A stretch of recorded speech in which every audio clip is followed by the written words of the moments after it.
Hello all you freedom-loving people. Welcome to another episode of Front Page. I'm your host, Scott Cameron Goulet. The Canadian government has shocked the world with the way it's handled the truckers' petition.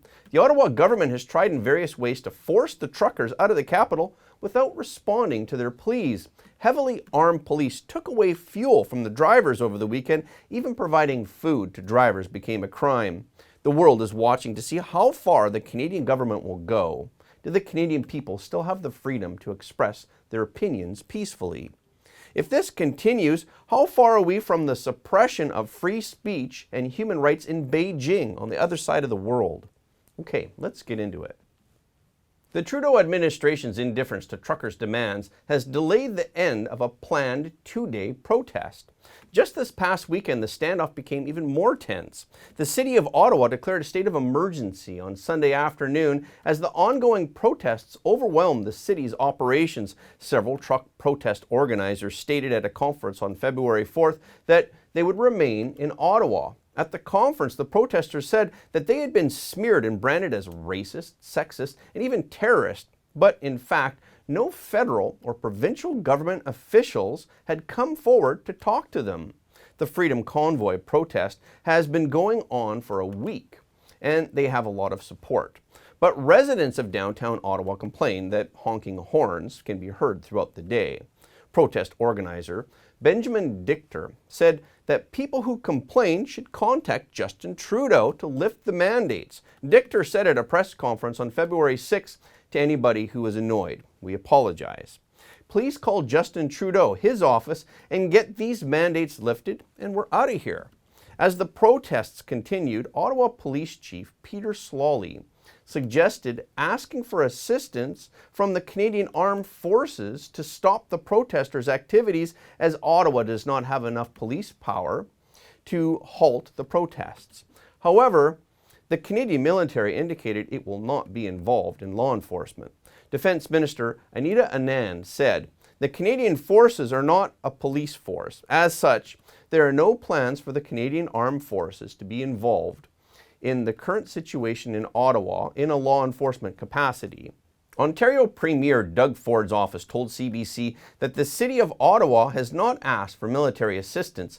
Ottawa police toughened up their enforcement efforts on Sunday. The police announced that they would issue tickets to protesters in the downtown area. Anyone attempting to bring material support, such as gas and food, to demonstrators could be subject to arrest. The police statement posted on social media reads, "Enforcement is underway."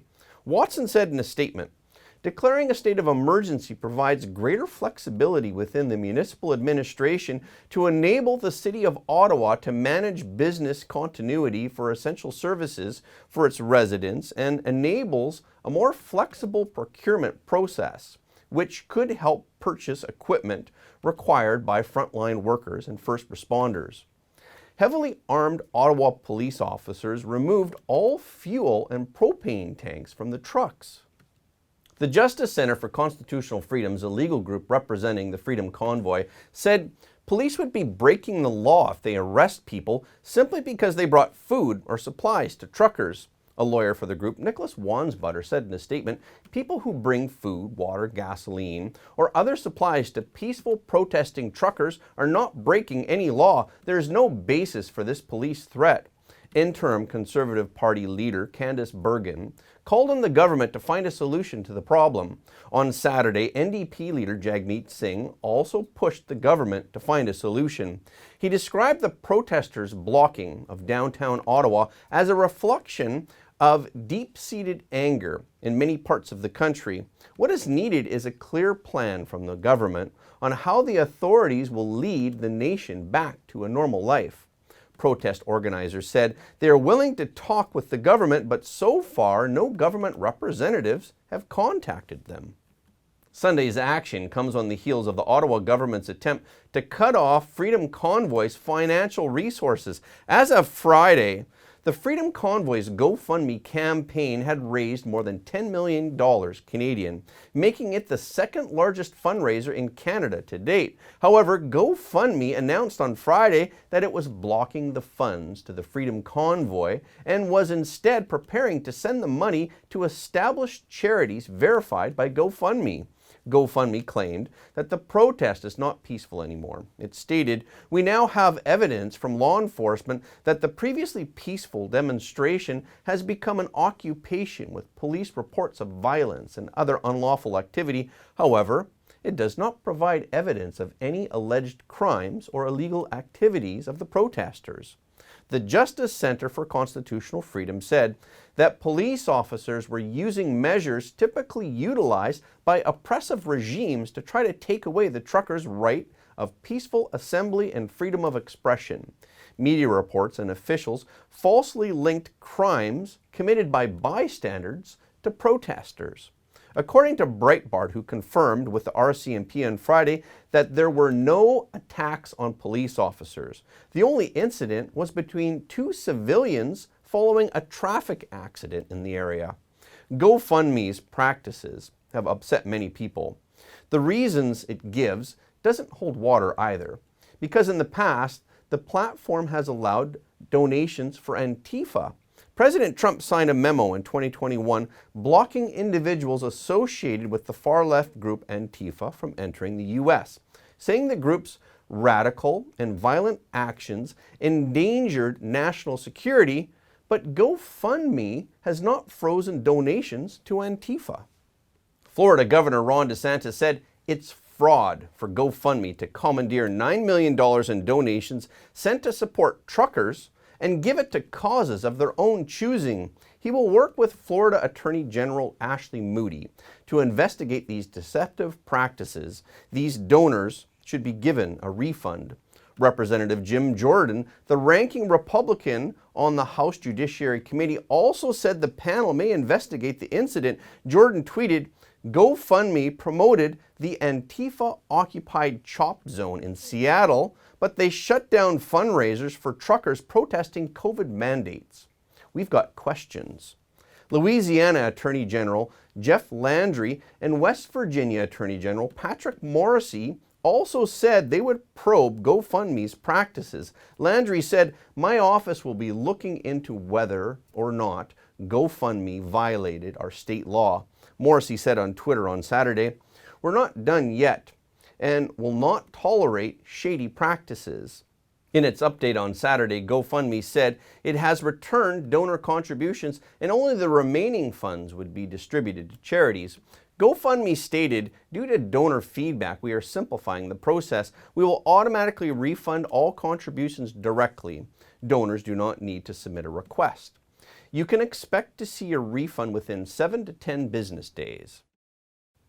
I want to take a moment to thank you all for your support of Front Page. Your donation and your membership subscription help us to keep telling the truth. Every like, comment, and share helps more people to see the truth. If you're new to the channel, please subscribe. And if you have already subscribed, please double check to make sure that you are still subscribed. We've heard from many of our viewers that they don't get notifications of our videos anymore, so please follow us on Telegram, Gab, and Getter for the latest updates. All of the links are in the description below. Okay. Let's get back into it. The government is behind the GoFundMe initiative to stop donations. In an earlier interview, Ottawa Mayor Jim Watson said he had contacted GoFundMe and hoped it would temporarily freeze the money raised until the truckers left Ottawa. Hours after GoFundMe froze the donations to the Freedom Convoy, the Ottawa Police Department tweeted a statement that thanked the crowdfunding platform for caving to the city's demands. The statement reads, "We want to thank GoFundMe for listening to our concerns as a city and a police service." Ottawa Police and the Mayor have also called on all crowdfunding sites to follow suit.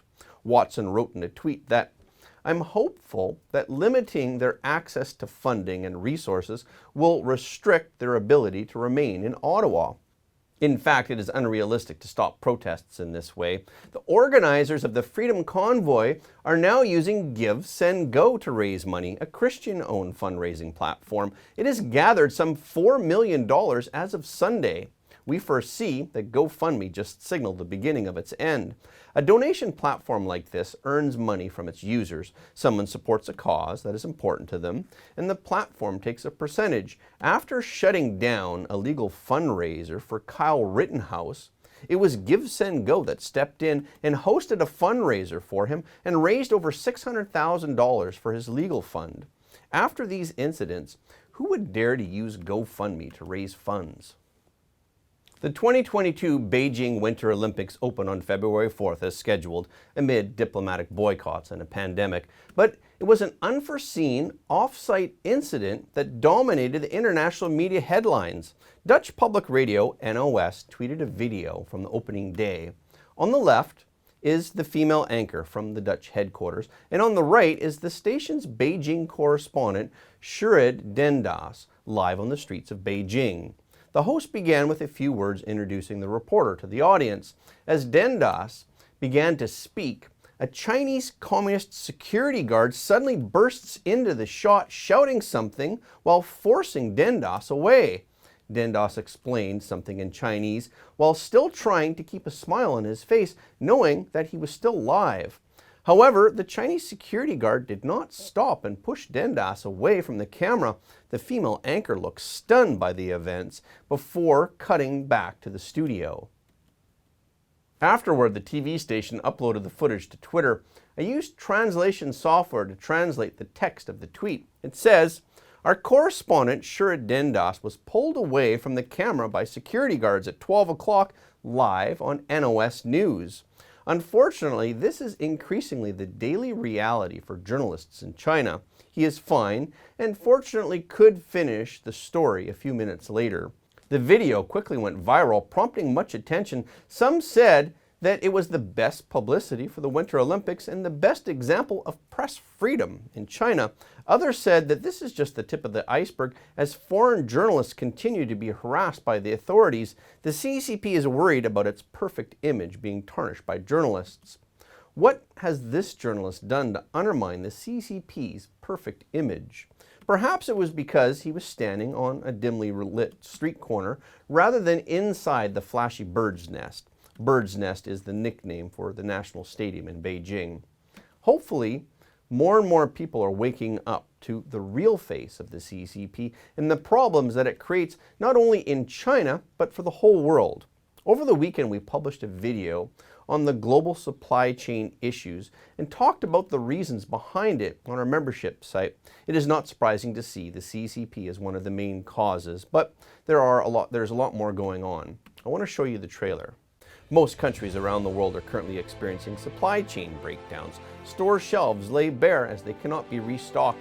This is, of course, partly due to COVID lockdown policies, but even after most countries lifted the restrictions last summer, the supply chain issue has not been fully resolved.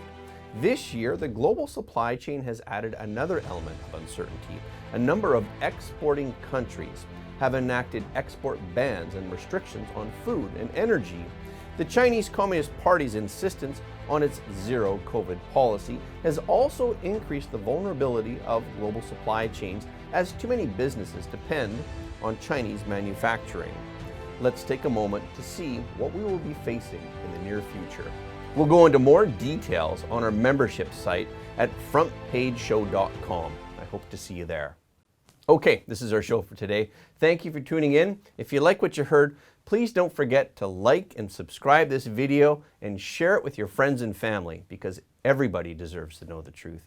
Again, thank you for watching Front Page, and we will see you next time.